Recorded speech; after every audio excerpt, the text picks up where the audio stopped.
교회 창립 16주년 기념일입니다.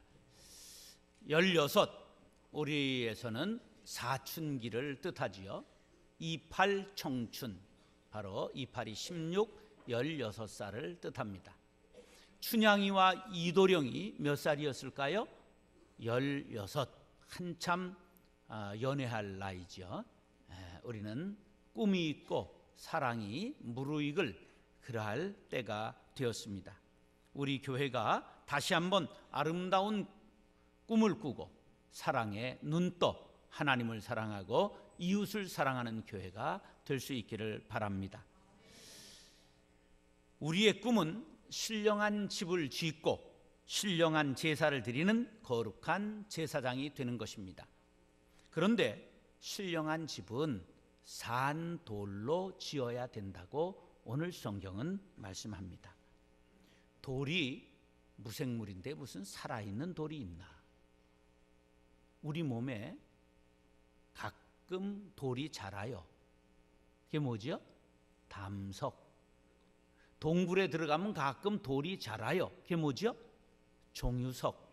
근데 그것은 자라는 게 아니라 쌓이는 거라고 말할 수가 있습니다. 그러면 산돌을 헬라어로 뭐라 그러나? 존타 리도스, 영어로는 리빙스톤, 그 뜻은 예수 그리스도를 뜻합니다. 자연석이나 다듬지 않은 자연의 돌을 페트로스 그렇게 말합니다. 이 페트라스 이런 건 뭐냐 하면 예수님께서 시몬에게 너는 이제 베드로라 그랬잖아요. 이게 페트라스라고 하는데 그것은 다듬어지지 않은 반석을 뜻하는 것입니다. 그러면 오늘 본문에 나온 돌은 무슨 돌이냐? 리도스라고 하는 다듬은 돌입니다. 이게 모퉁이 돌이라고 하는 말인데, 자, 거기에 존타 살아있는이라고 하는 형용사를 붙였어요. 여러분 느낌에는 자연석이 살아있는 것 같아요? 다듬은 게 살아있는 것 같아요? 자연석이 살아있는 것 같죠? 그런데 왜 가공한 이 모퉁이 돌에 살아있는 형용사를 붙였을까? 그것은 의도적으로 모순을 일으킴으로 세상에서는 존재할 수 없는 살아있는 돌은 바로 예수 그리스도다, 그렇게 사도 바울이 말하고자 하는 의도를 가지고 있는 것입니다. 그러면 성경에 산돌이 나온 예가 있는가? 다니엘 2장에 보면 등장합니다.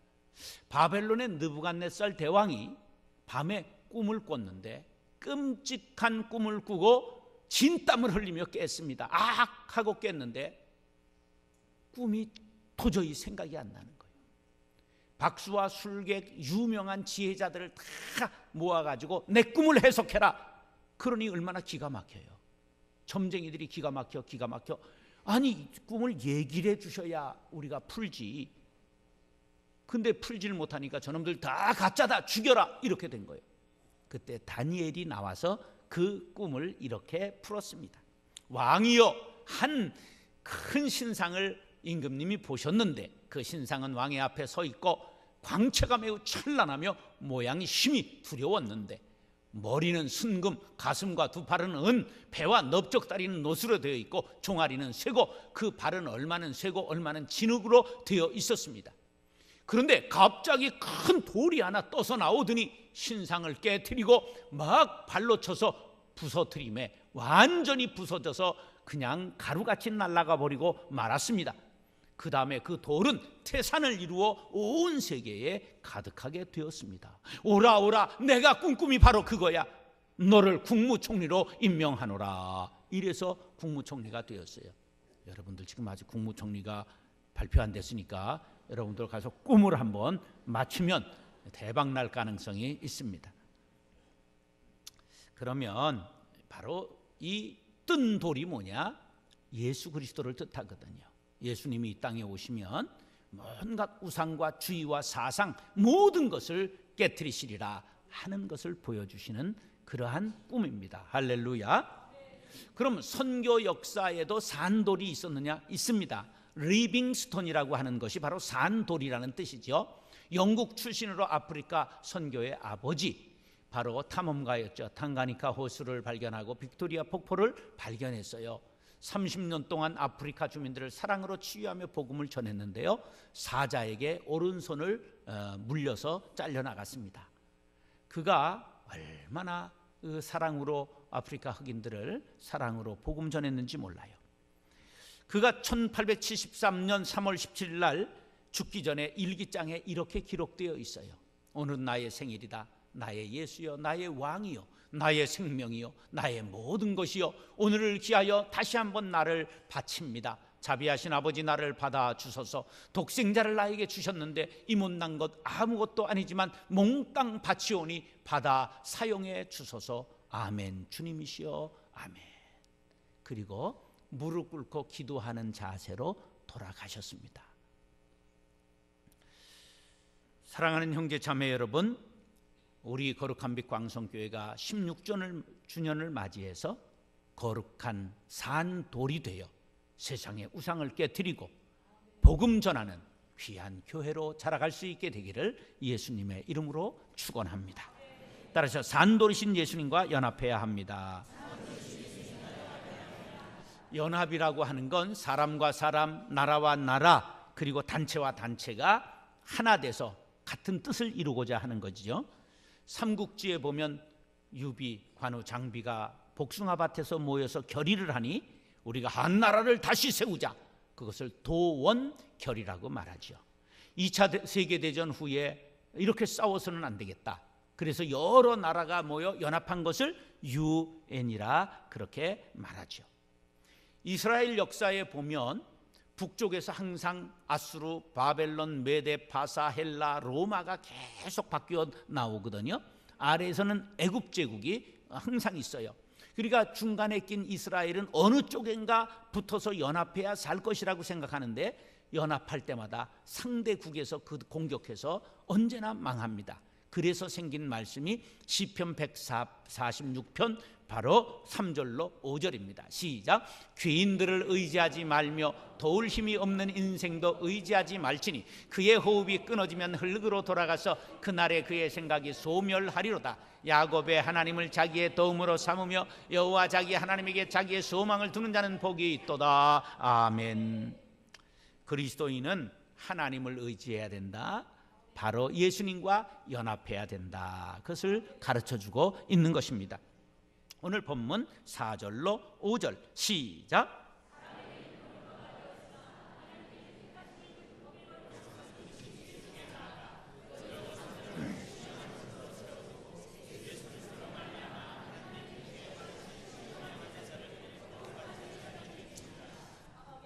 사람에게 버림받았으나 이것은 너희들이 하나님의 아들인 줄 모르고 예수님을 십자가에 내어 죽이지 않았느냐. 그가 바로 너희들의 모퉁이 돌이 되셨느니라. 이 말은 너희들이 예수님과 연합해야 산다, 그러한 뜻입니다. 산돌이신 예수님과 연합하는 자들만 산돌이 될 수 있습니다. 왜 우리가 산돌이 되어야 할까요? 바로 다니엘이 해석한 대로 바로 살아있는 돌만이 이 세상의 우상과 마귀를 멸할 수 있기 때문입니다. 우리가 예수님과 연합하여 산돌이 되지 못하면 이 세상 악과 싸워 이길 수 없고 오히려 거기에 눌려서 마귀의 종이 된다, 그러한 말씀입니다. 그러면 우리가 산돌이 되기를 원합니다 하는 소원이 생기지요. 그러면 어떻게 하면 우리가 산돌이신 예수님과 연합할 수 있을까? 그것은 우리가 바로 예수님과 연합하면 신분이 변화되는 것입니다. 박근혜 씨하고 저하고 팔씨름하면 누가 이길 것 같아요? 제가 이길 것 같죠? 예. 뭐 별 힘이 없어요. 자연인 그분은 힘 없습니다. 그러나 그분이 신분이 바뀌었어요. 뭘로 바뀌었죠? 대통령으로 바뀌었어요. 전부 그를 주목하는 겁니다. 우리도 신분이 바뀌어야 돼요. 우리 신분이 바뀐 것을 믿으십니까? 우리 신분은 어느 때 바뀐 거냐? 예수님과 연합할 때 바뀌는 거예요. 그것을 세례라고 바로 로마서 6장에 이렇게 말씀합니다. 시작. 무리 그리스도 예수와 합하여 세례를 받은 우리는 그의 죽으심과 합하여 세례를 받은 줄을 알지 못하느냐? 그러므로 우리가 그의 죽으심과 합하여 세례를 받음으로 그와 함께 장사되었나니 이는 아버지의 영광으로 말미암아 그리스도를 죽은 자 가운데서 살리심과 같이 우리를 또한 새 생명 가운데서 행하게 하려 함이라. 만일 우리가 그의 죽으심과 같은 모양으로 연합한 자가 되었으면 또한 그의 부활과 같은 모양으로 연합한 자도 되리라. 연합이라는 단어가 5번이나 나와요. 연합 어떻게 하는 것이냐? 예수님과 연합하는 건데요, 세례를 받은 것은 예수님과의 연합을 뜻합니다. 2가지 연합을 한 건데, 하나님은 예수님의 죽으실 때 연합하여 나도 죽은 것입니다. 내 죄가 예수님의 십자가 위에서 다 도말된 것을 믿으시면 아멘 하시기 바랍니다. 그러면 예수님이 부활하실 때 나도 부활에 참여하게 된 것을 믿으시기 바랍니다. 바로 예수님의 죽으심과 연합, 예수님의 살아심과 연합하게 된 것입니다.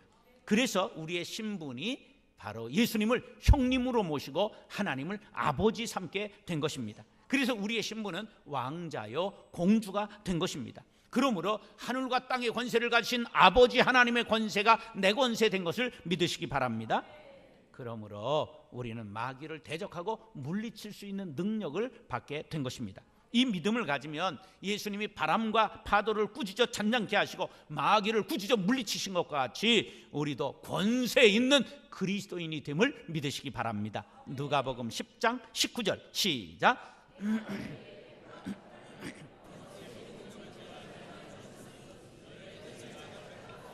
할렐루야. 사랑하는 형제 자매 여러분, 산돌이신 예수님과 연합하면 신분이 달라지고 원수 마귀를 제어할 능력을 받아 영적 전쟁에서 날마다 승리함을 믿으시기 바랍니다. 예수님과 연합을 확신하고 영적 전쟁에 승리하는 저와 여러분들 될 수 있기를 예수님의 이름으로 축원합니다. 따라하시죠. 예수님을 모퉁이돌 삼아야 합니다.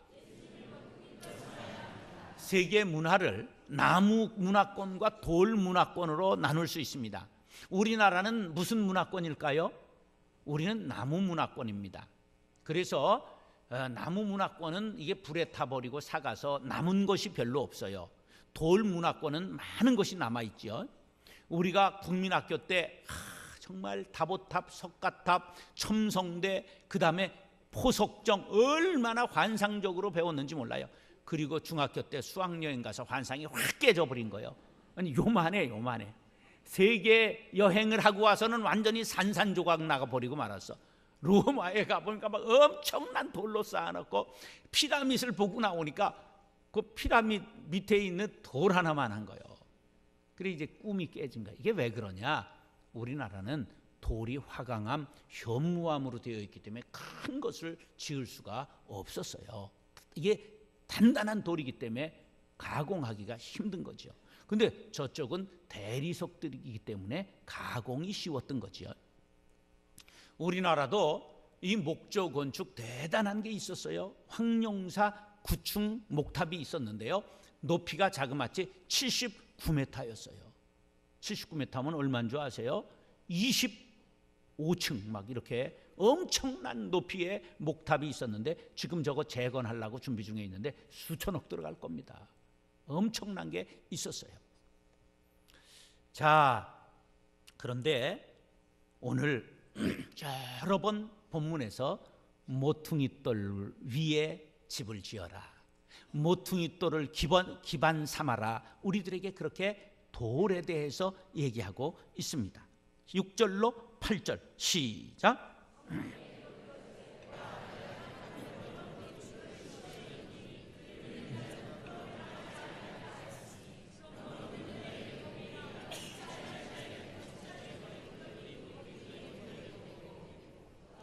부딪히는 돌과 걸려 넘어지게 하는 바위가 되었다 하였느니라. 그들이 말씀을 순종하지 아니함으로 넘어지나니 이는 그들을 이렇게 정하신 것이라. 아멘. 오늘 요 나온 말씀들이 전부 이사야와 시편에 있는 내용을 인용한 것입니다. 그러니까 여기서 돌, 머릿돌 이런 말이 나와요. 뭐 우리도 돌은 많죠. 여기 다 앉아 계신 돌. 그 다음에 이제 TV에 나오는 대표적인 돌 있잖아요. 빡빡 깎으시고 막 피 튀기고 얘기하시는 분 계세요. 그런데 이 성경에서 말하는 돌이 뭘까? 이 모퉁이돌은 우리가 익숙치 않아요. 우리는 주춧돌 그렇게 말합니다. 기둥으로 이 기둥을 세울 때 밑에 세우는 돌을 주춧돌이라고 그러고요. 모퉁이돌은 석조 건축을 할 때 모퉁이돌이라고 그러는데 저거를 코너스톤이라고 그러는데 이렇게 아름다운 문양을 새겨놓고요. 밑에 저거를 기초로 해서 이렇게 모서리가 돌아가게 하는 그런 건축 양식이 바로 모퉁이돌, 서양의 건축 양식이죠. 그러면 이 6절을 보면 모퉁이돌이 무엇을 가리키는가가 분명하지요. 하나님께서 택한 보배로운 모퉁이돌이요, 그를 믿는 자는 부끄러움을 당하지 아니하리라. 그를 믿는 자는 부끄러움을 당하지 아니라, 뭐를 뜻하는 것 같아요? 예수 그리스도를 모퉁이돌이라고 말씀하고 있는 것을 알 수가 있습니다. 7절 보세요. 예수님은 건축자들이 쓸모없다고 버린 돌과 같이 버림을 받았지만 구원의 반석인 모퉁이돌이 되었다, 이렇게 말씀하고요. 8절에 예수님을 믿는 사람들에게는 디딤돌이 되어 구원받지만 믿지 않는 사람에게는 걸림돌이 되어 그들이 오히려 그것으로 인하여 시험받고 떨어지게 돼서 지옥에 간다, 그렇게 말씀하고 있는 것입니다. 이 말씀을 종합하면 모퉁이돌 되시는 예수님은 구원의 반석이다. 그러므로 너희는 모든 생각과 모든 출발을 모퉁이돌 되시는 예수님으로부터 출발해라, 그러한 말씀입니다. 인생의 집을 금이나 은이나 보석을 재료 삼아 아름다운 장식을 하고 웅장한 건축을 할지라도 예수 그리스도를 모퉁이돌 삼지 않은 모든 것은 무너지게 될 것이다. 사상과 주의와 풍조와 소행이 아무리 인기 있고 따르는 사람이 많고 진리 같아도 예수 그리스도로 말미암지 않고는 무너지게 된다는 사실을 기억하시기 바랍니다. 그러므로 만사를 모퉁이돌 되시는 예수 그리스도의 말씀 위에 시작하는 지혜자들이 될 수 있기를 예수님의 이름으로 축원합니다. 에베소서 2장 20절로 22절 시작. 너희는 사도들과 선지자들의 터 위에 세우심을 입은 자라. 그리스도 예수께서 친히 모퉁이돌이 되셨느니라. 그의 안에서 건물마다 서로 연결하여 주 안에서 성전이 되어가고 너희도 성령 안에서 하나님이 거하실 처소가 되기 위하여 그리스도 예수 안에서 함께 지어져 가느니라. 아멘. 나의 생각과 언행, 모든 꿈과 비전이 모퉁이돌 되시는 예수님과 연결되어 있는가를 깊이 생각하시기 바랍니다. 사랑하는 형제 자매 여러분, 모든 일을 그리스도를 모퉁이돌 삼아 행함으로 신령한 집을 짓는 신령한 제사장들이 될 수 있기를 예수님의 이름으로 축원합니다. 따라서 아름다운 덕을 선전해야 합니다. 기업들마다 자신들이 만든 제품을 홍보하고 기업의 이미지를 높이기 위해서 많은 돈을 쏟아붓습니다. 요새 선전 매체에 가장 많이 나오는 사람들이 누구죠? 연하하고 연재, 연자가 요새 인기가 있습니다. 그랬더니 요새 개콘에 보라도 여기저기 많이 나와요. 여러 사람들이 선전 나오는데 이 연예인들의 꿈은 광고에 나오는 거랍니다. 목돈을 한 번에 많이 받는데요, 왜 우리는 안 부르는지 잘 이해가 안 가는데, 하여간 이렇게 사람들이 세상에 뭘 알리려고 많은 돈을 투자하지요. 그러면 인간 세계만 그렇게 선전에 치열한 것이 아닙니다. 형형색색의 꽃들, 자기를 알리는 거지요. 새들의 울음소리, 개구리가 개굴개굴 우는 것, 꽃들이 향기를 풍기는 것, 전부 자기의 DNA를 남기기 위한 그것이 선전전이라는 것을 알아야 합니다.